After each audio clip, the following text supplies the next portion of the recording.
That's very loud. My name is Natalie Nougayrede. I'm delighted to be here tonight, and I'm delighted to be in Prague in this company. And we have the privilege for the lecture on Europe, and on the occasion of this second VÁCLAV HAVEL Dialogues, of welcoming Adam Michnik, who I consider as an emblem figure for the European scene. And, and before I say anything more, I will be speaking in English, and as you were told, Adam will be speaking in Polish. So I hope the translation works, and thanks in advance thank you in advance to the translators. Adam Michnik, I'm not going even to try to introduce or summarize your voyage, literally, in European politics. And I wanted just to remind everybody that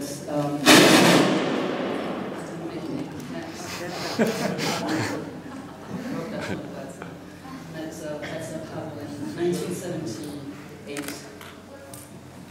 In the famous meeting in the mountains between dissident groups from Poland and Czechoslovakia, HAVEL was, of course, the main figure of the Charter 77. You at the time headed CORE, which was one of the first organized opposition groups in Eastern Europe.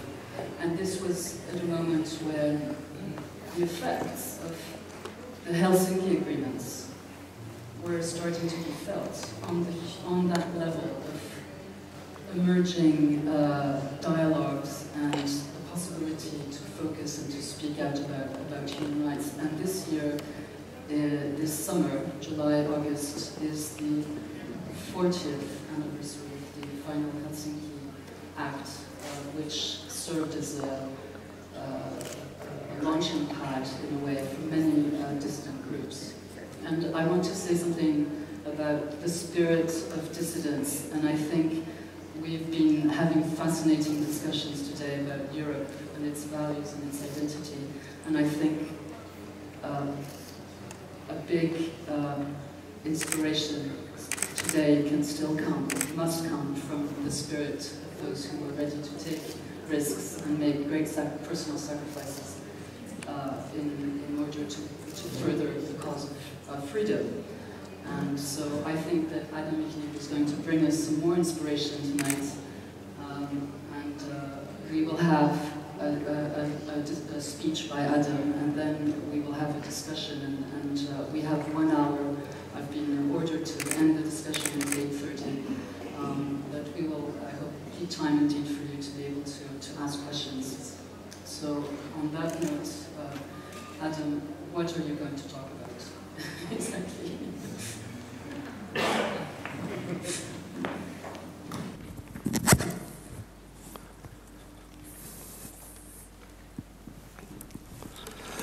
Dzień dobry Państwu.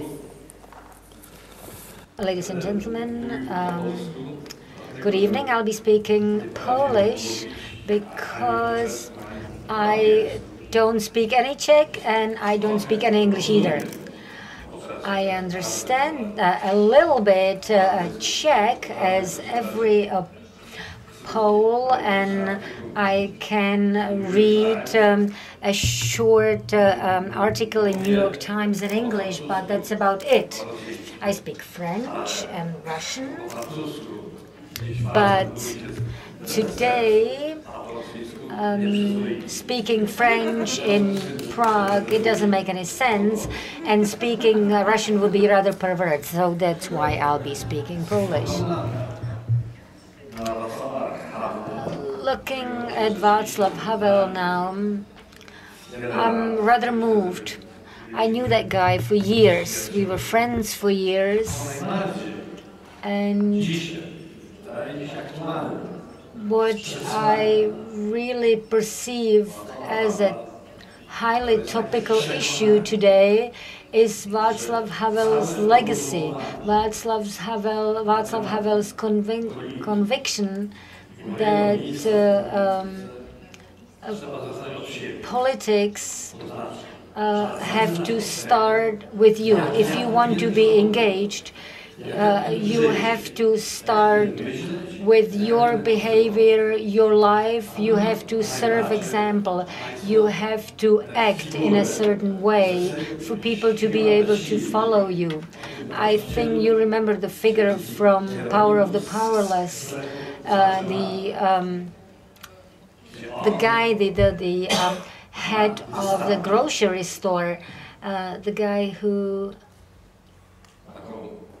had this, how to call it, he had this sign to put up about supporting the party and communism and Husak, and he put it out, he put it on display because it's a part of a ritual. And the first thought that he would actually stop doing that is the first step in his life when he realizes that he can take a different path. I remembered this invitation by Solzhenitsyn, this appeal by Solzhenitsyn not to live in lie. And not living in a lie and Power of the Powerless. For me, these are the two definitions of the basics of the dissident movements Natalie mentioned a second ago.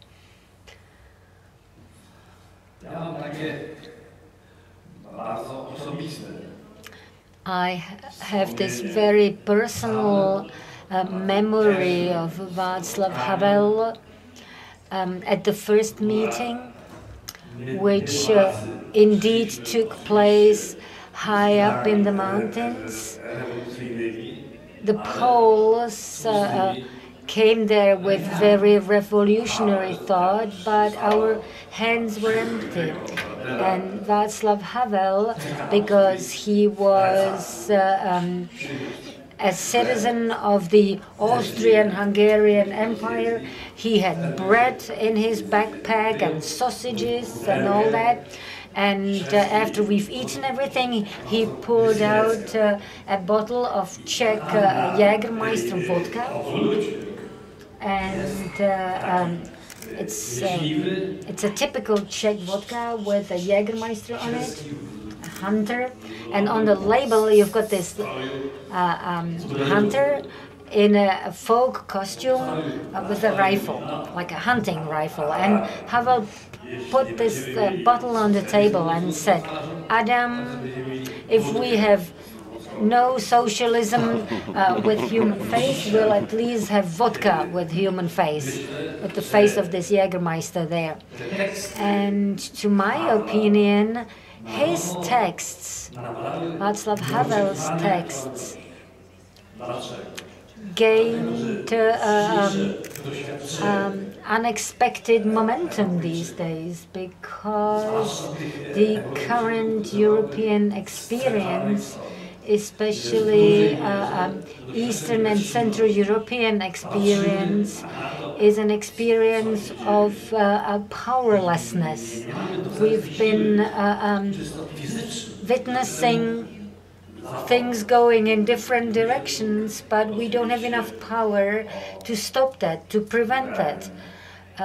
What I mean is Ukraine. But the power of Václav Havel's legacy is in his thought that if you can do anything to change the world, even then you are strong because you have no limits. You are not limited by anything because you are powerless. And when you're powerless, you can change the world. And we've talked about that issue a lot. We had talked about that issue a lot. I learned two things from Václav Havel. First, when you are motionless when you can't do anything. You can do a lot in your own head, in your own imagination. And secondly, we shouldn't fear to be in minority. You can't at all costs find solutions which would place you on the side of the winners. You can be on the losing side if the values you are defending require that. And as I understood the Charter 77 traditions and the traditions of all those dissent committees, the values such as pluralism, humanity, tolerance, honesty, etc. Those are fundamental values. That's the fundamental catalog, the fundamental list of European values. And Havel took the courage of promoting and defending these values strongly. In one of his letters to his wife, Olga, he wrote, "So many friends of ours emigrated and they became professors and publishers and writers abroad, but I am stuck here in the Czech Republic and I will never move out of here." And for me, that was his legacy. I always wanted to be this strong Polish citizen who will never move anywhere. I always wanted to stay in Poland, and for example, KGB offered to emigrate abroad, and I always told them, yes, I will go if you go to Moscow, go back to Moscow. And that was my role, and I was very orthodox in sticking to that role. And they didn't leave, they didn't go back to Moscow, but I didn't go anywhere either. I stayed in Poland. Havel was an anti-communist, but his anti-communism was slightly different. He didn't seek approval of his anti-communism. He was anti-totalitarian. He was against the brown fascism and the red communists. He loved his country, he loved his nation, but at the same moment he was not a nationalist.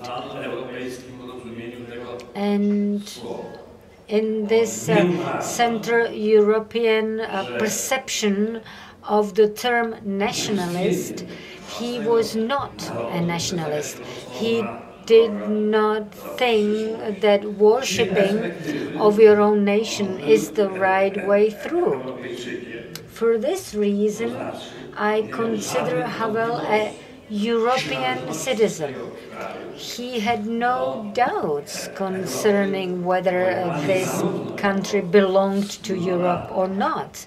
Belonged to Europe, perceived as a community of countries and nations, and also as a community of values. For that reason, he was an anti-populist. He was anti-political demagogy. He was against post-communist totality. He was against political cynicism, but at the same moment he was against something what I would call a market without human face. Here in Czechoslovakia, there was a big argument here, very strong argument amongst important politicians, Václav Havel and Václav Klaus. These two guys clashed over their perception of values, and I think this clash of values has remained present in Europe. Havel, at the same moment, realized that Euroscepticism exists on both sides of the political spectrum, both left and right. He was against revenge and retaliation. He would never accept Communist Party of Bohemia and Moravia as a partner in public debate. Why not? Because they never spoke about totalitarianism, and they never condemned the Russian intervention or Soviet intervention of '68. He had no illusion that Euroscepticism from the right side, fascinated by Wall Street, would be the right way through. Those values worshipped by Václav Klaus. That was not acceptable for Václav Havel. And to my opinion, these Havel's thoughts remain very topical.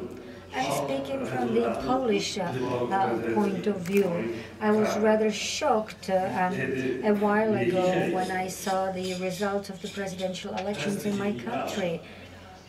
Czech journalists in the interview asked me whose president is worse, the Czech one or the Polish one.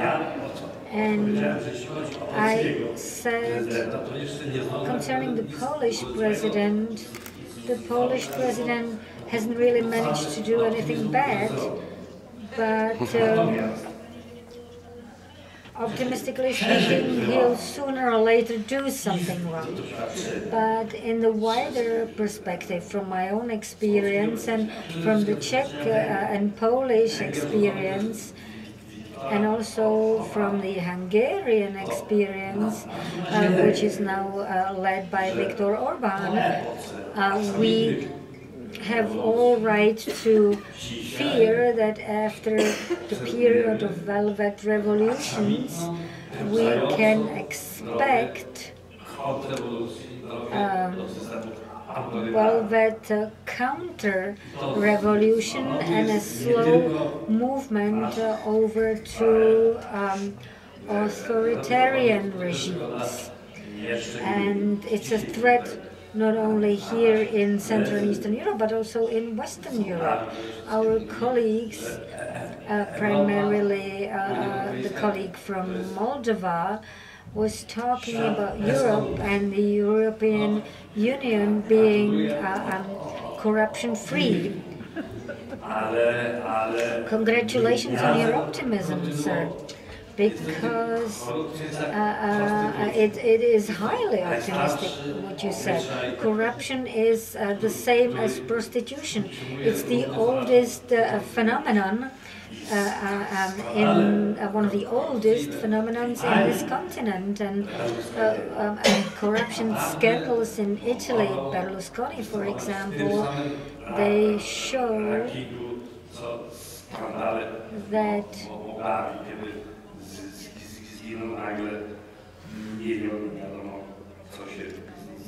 the scandals will never end. It's very similar to Moldova. Millions are gone and nobody knows what happened to them. Havel had a good intuition, and he drew our attention to the fact that one day the political system may start corroding. He was talking about social movements which would never replace political parties and the political system. And indeed, the political systems are now endangered, and we have to think about how to institutionally prevent bad things from happening. Democracy is in recession at the moment, and in Hungary, for example, Orban, and in Russia, Putin. Those are very good examples. And Alexander Lukashenko, a big follower of Putin, yet another example. Or hard to tell who is the follower of whom. Maybe Putin took it over from Lukashenko. But Lukashenko was a good teacher, and Putin followed his steps carefully. This is a very important issue. If you ask yourself about why Putin invaded Ukraine, why he annexed Crimea, why he engaged in this activity in there, it's clearly an attempt to rebuild the Russian imperium. We used to have Comintern, now we have Putin term. Putin term, which activates forces all over Europe, those who will undermine the roots of democracy. This technology of power, technology of proliferation into business structures, it's very efficient. It's like a big octopus which is out there to degenerate democracy in Europe and kill the roots of it. But the moment when Putin decided for this endeavor, it was the Kiev Maidan what made him start thinking about it. Or maybe not start thinking about it, but take the course. This ex-KGB guy he suddenly realized that Maidan could happen in Moscow, and Rostov-on-Don is no longer there for him. And he remembered that Yanukovych people were shocked when Mubarak ended up on trial. Seeing Mubarak on trial on TV, seeing Gaddafi and all what happened to Gaddafi, it must really it must have struck a shock in Putin. People say Putin is Russia. No, Putin is a disaster for Russia.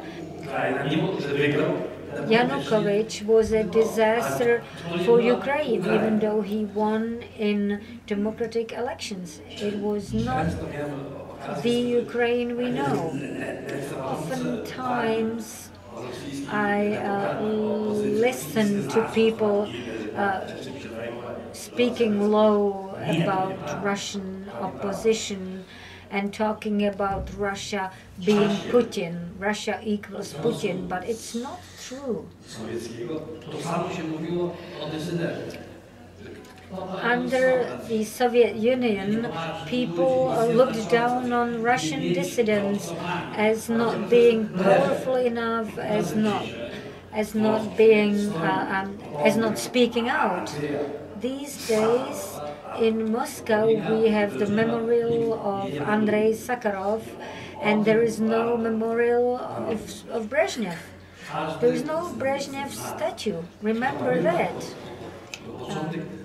And keep that in your mind. Those of you who remember the first days of Maidan, well, realized that a couple of months before that, Ukraine elites were pretty low. They thought they lost the battle, that there were no chances for democratic development in Ukraine, and that's why Maidan took everybody by surprise. I think Ukrainian democracy will surprise us again and again. Let's be prepared and let's listen to those who want to promote democracy in Ukraine.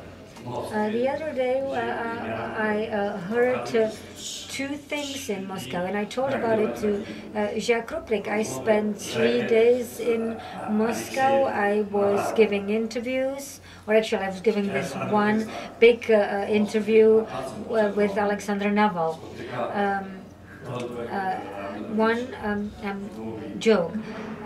Goldberg meets Rabinovich at the big square in Moscow and says, Solomon Davidovich, here in our country, in the papers, it says, and in the radio and on TV, they say that Ukraine is in the hands of fascists and banditos and thieves and fraudsters and murderers. And no, it's not true. It's just the Crimea. And the second joke, as follows. In Odessa, Rabinovich meets with Goldberg, and they start talking, and Rabinovich says, look, I'm afraid to speak Russian in here. Why is that? Because Putin may come over and try to defend me. And briefly speaking, that's the nutshell of it. And back to Havel. I loved him. He was a dear friend of mine, but he wasn't one of the pro-Russian intellectuals. He was a pro-Western intellectual. And he invited Kovalyov and others to his conferences, and he wanted to show that dictatorship has no nationality. It cuts across all nationalities.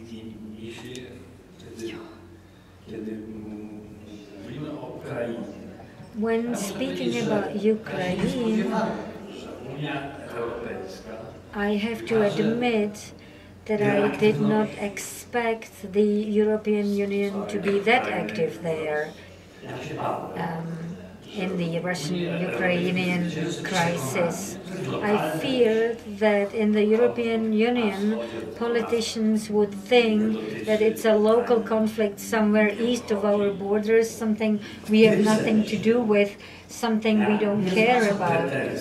And in this sense, I have no reservations to European elites. I'm not saying they're not active, they are pretty active. Oh, they've been pretty active, and I am positively surprised at the fact that they agreed on sanctions, and that when it concerns sanctions, we hear the voice of the Baltic countries and Poland more than the voice of Orban or your President Zeman.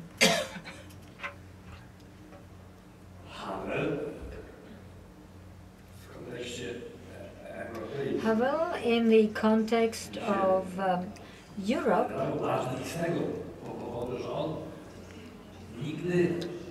is highly important. Why is that?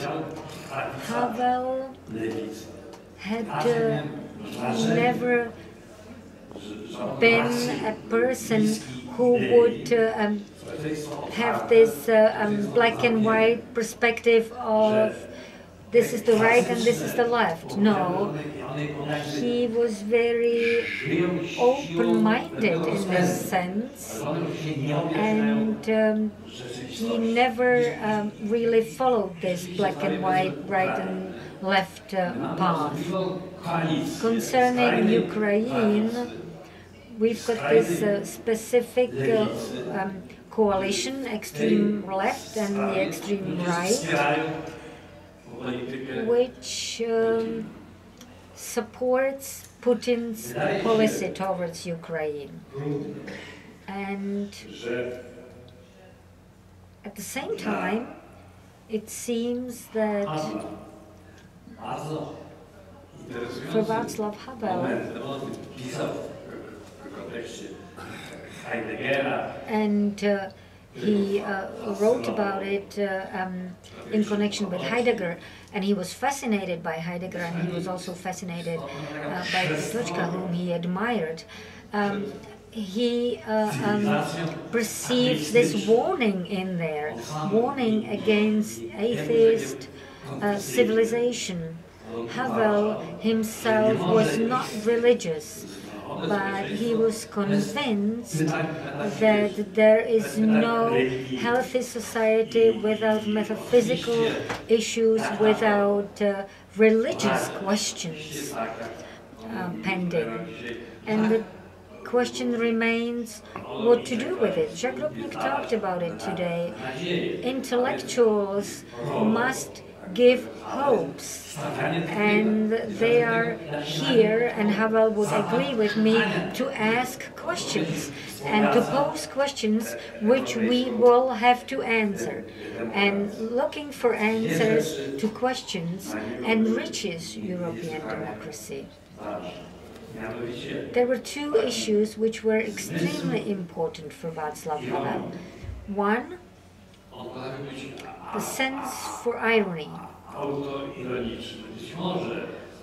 He made fun of himself. He was ironical with himself. We Polish, we lack this self-irony. We don't have that quality.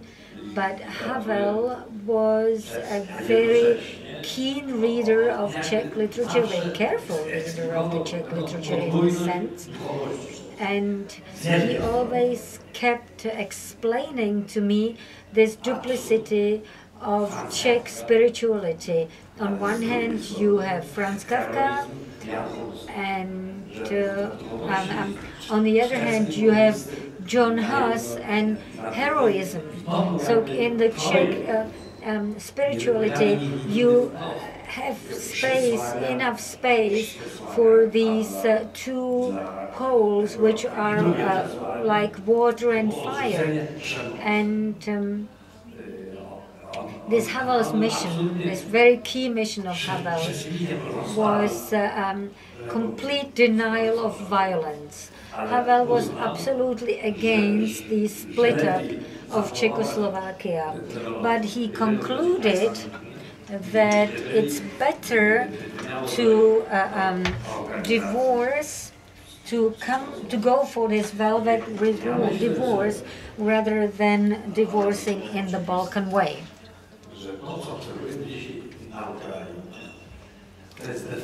What we see in Ukraine these days is a battle of Europe. We're fighting for the future of the EU and for the future of Europe as civilization. Can we win this war? Difficult to answer, because there is a lot of egoism out there, opportunism, cynicism, I'm sorry. And at this moment, this one joke came to my mind. Joseph Stalin calls Faddeev over to his office back in 1928. And Faddeev, the writer, says, we've got quite a lot of literally associations and groups, etc. And and Stalin says, make it into one, just one union. And Faddeev comes back in 2 weeks and says, this can be done. I can work for the Intel, I can work for the Marines, but you can't ask me to work with these poets and writers. It's a bunch of loonies. And Stalin said, yes, I know, these are decadents, these are drug addicts, you have to work with the material you have, and we have to work with the material we have. We have these European intellectuals, these European elites, and we have to take what we have. We have to work with what we have. I'd love it if these people were De Gaulle, Gasperi's, Adenauer's type of people, but they are no longer here, and we've got other people here, and we have to work with these people, and we have to communicate with them, and only if we communicate with them, we can reach our goals. Let me comment on Poland now. In Poland, a terrible thing happened.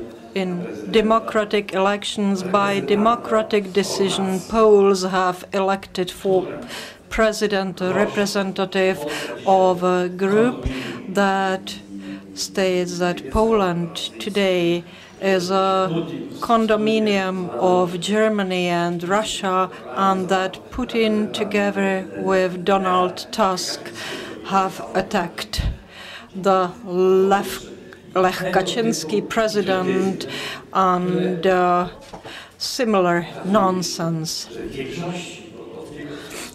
And we can see that majority of Polish society doesn't see this as an obstacle to vote for this candidate. 20% of voters voted for Paweł Kukiz.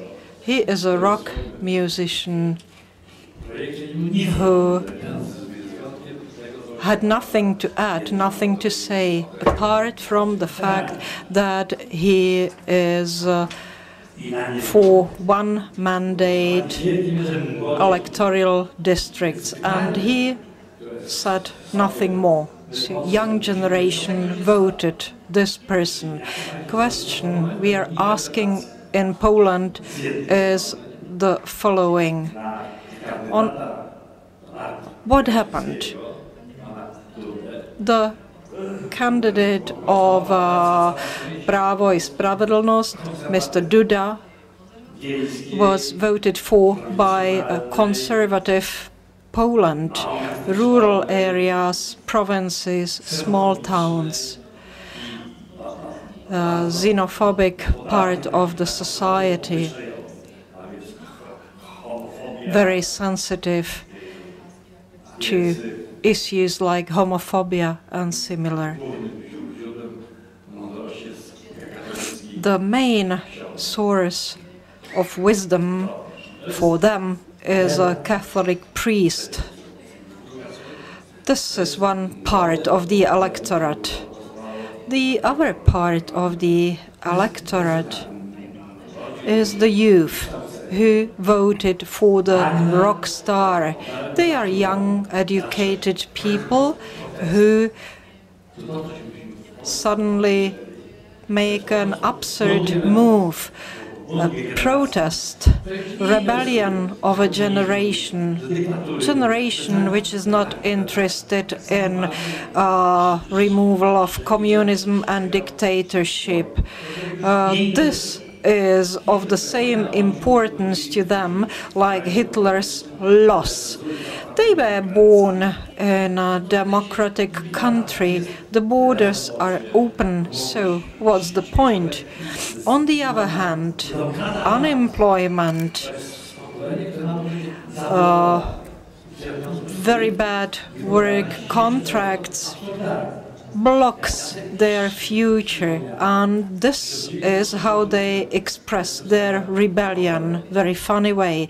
I am a generation of 1968. Back in 1968, there were two big events, May in Paris and the Prague Spring.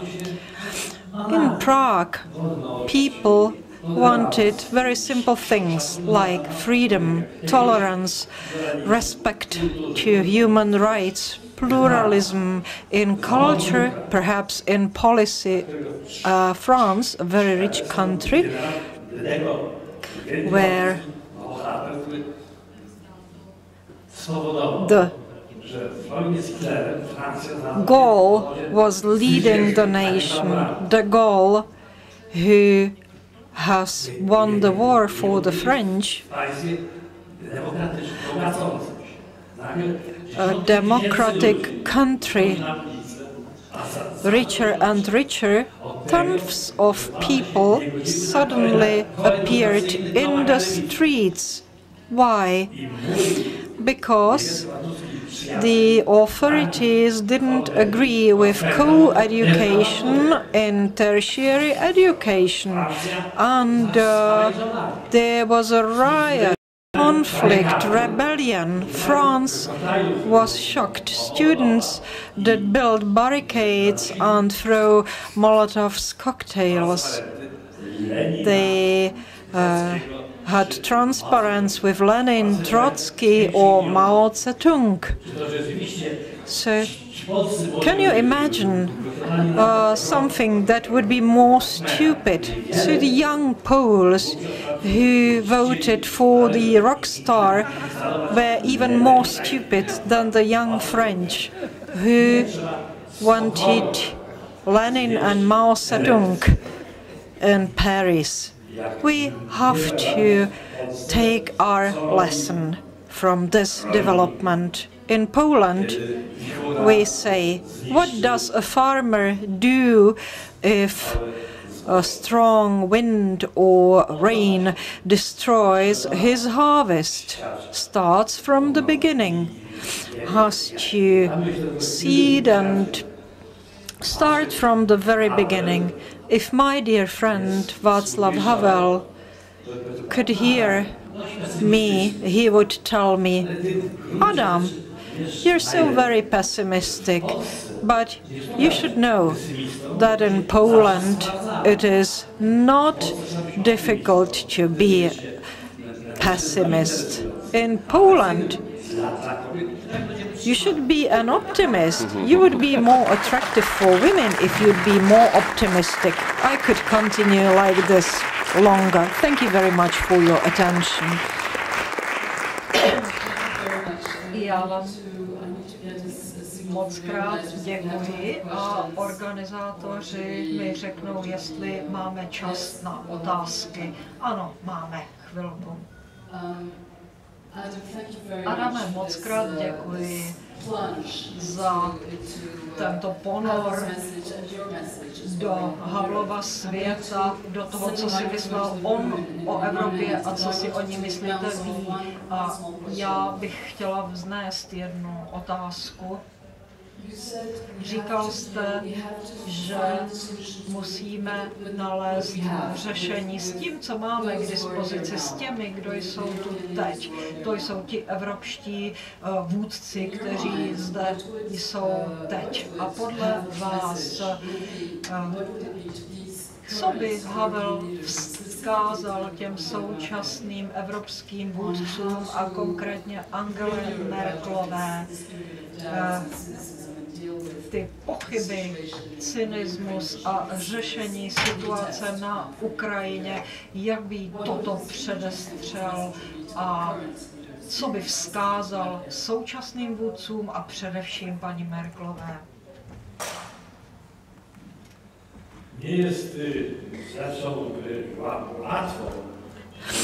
It is not easy for me to put myself in the shoes of Václav Havel, but I'm sure he would say three things.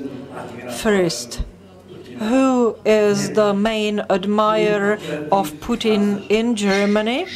Your predecessor, Chancellor Schröder. So have a look at how much he has earned with Gazprom.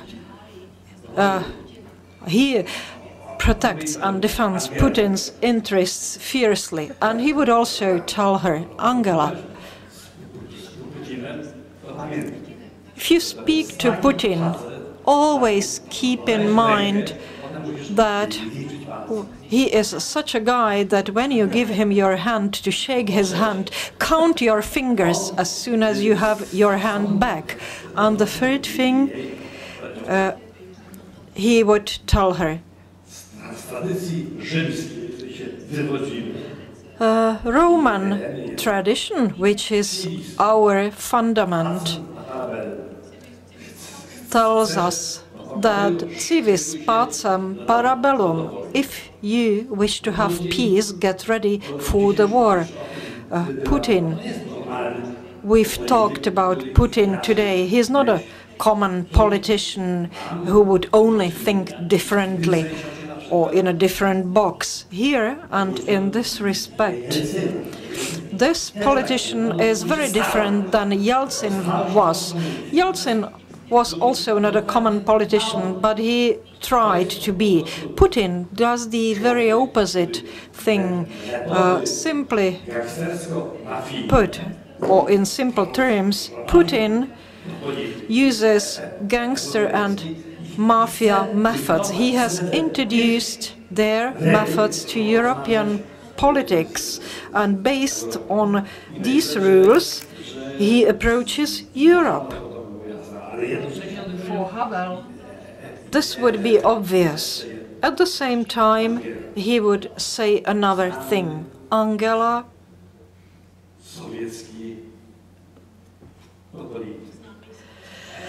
the well-known Soviet politician, former student of a spiritual seminar in Tbilisi, pronounced one important sentence. Hitlers are coming and leaving, and the big German nation stays in place. Putins are coming and leaving, coming and going. And I can only say to young people that this student was Joseph Vissarionovich Stalin. I think that Havel was not a war person, he was not a warrior, but he didn't give up. He would be smarter than Polish politicians. He would find out much faster that another revolution took place in front of our eyes.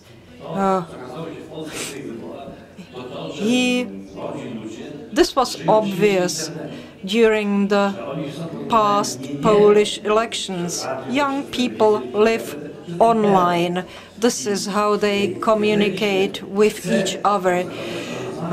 They don't rely on TV or radio, and if we want to approach these people and talk to them, we have to be on social networks, on web pages, various portals. We have to be online, and we have neglected it, and we are being punished for that. In the room, yes, there's one here. Please introduce yourself. And good evening, ladies and gentlemen. Commonwealth speaking. Mr. Michnik, well, we've been talking about past leaders of Europe. Actually, it was a one man in Poland. His name is Radoslav Sikorski. And could you tell me, please, to the other people, what was the past, present, and what is the future of our ex-foreign minister of Poland, Mr. Sikorski? Thank you. okay, thank you. Well, maybe I'll catch another one or two questions if there are any other. Yes, over here.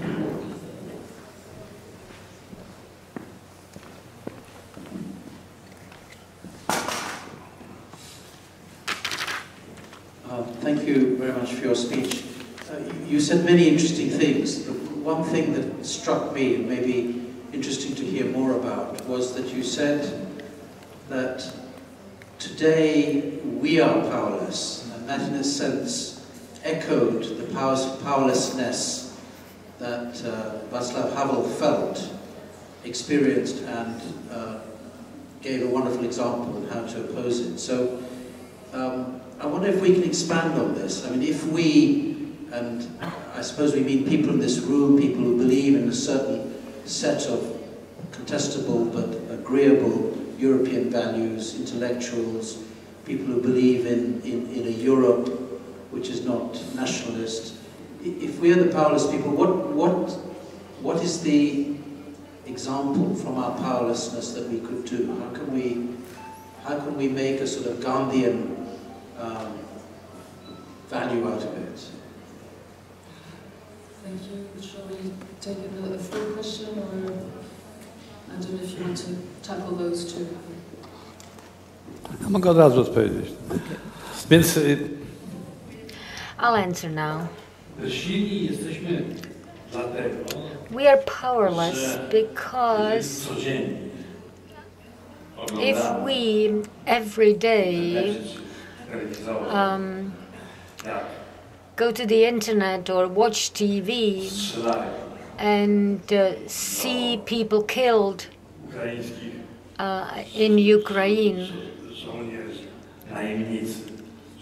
and see those professional soldiers or Russian soldiers shooting people there. We see the Russian propaganda there. We witness all those horrible lies, and we hear European voices saying that in Ukraine there are nationalists out there and they don't mind that there are fascists there as well.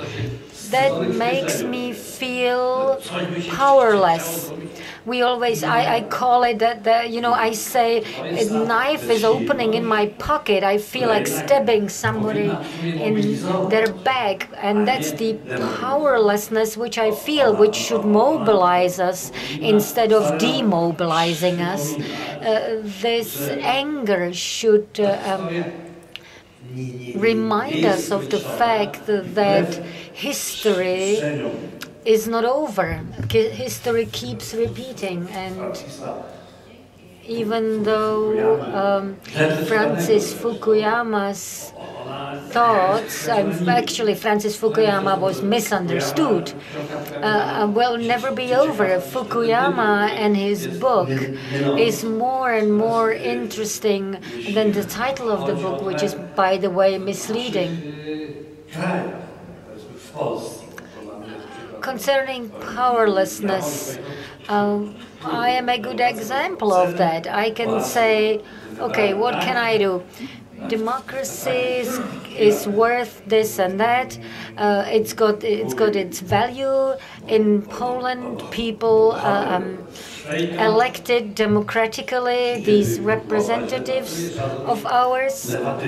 Schweik used to say that if head's not working well, you'll have to do the colonoscopy, you know. It's the problem maybe in the rectum. And but back to the question to Mr. Sikorski. I know him quite well, by the way, and I really appreciate that guy. He is a politician of great future. It's a guy who's got his pros and cons, definitely. He is currently the chairman of Polish Parliament, of the Sejm. It's a very important political position, by the way, in our country, and in the future, either in Poland or in the European institutions, he will make a breakthrough. I think Donald Tusk is a clever politician, a skilled politician as well, and that he will in the European Union represent a person who has no illusions, and he will be different from Federica Mogheryanova. It's just on the side. It's interesting that in Italy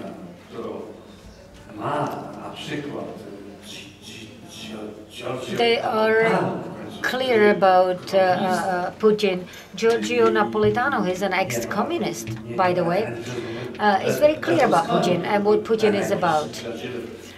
But Berlusconi, who was a very close friend of Putin, didn't know much about Putin. I won't go into this anymore. God knows what type of friend. Thank you very much. This has been a great, enriching speech and discussion. Thank you for staying with us, and we look forward to tomorrow's session. Thank you very much.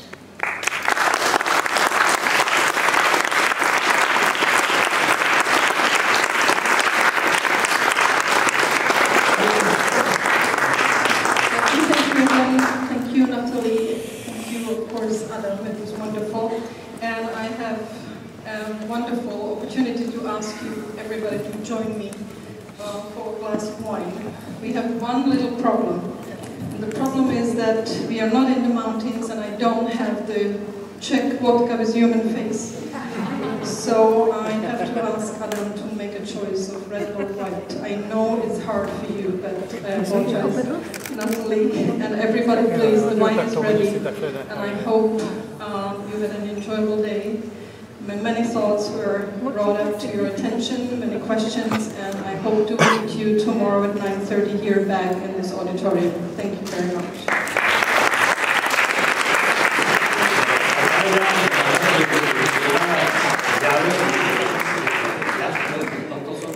Moje barwy narodowe.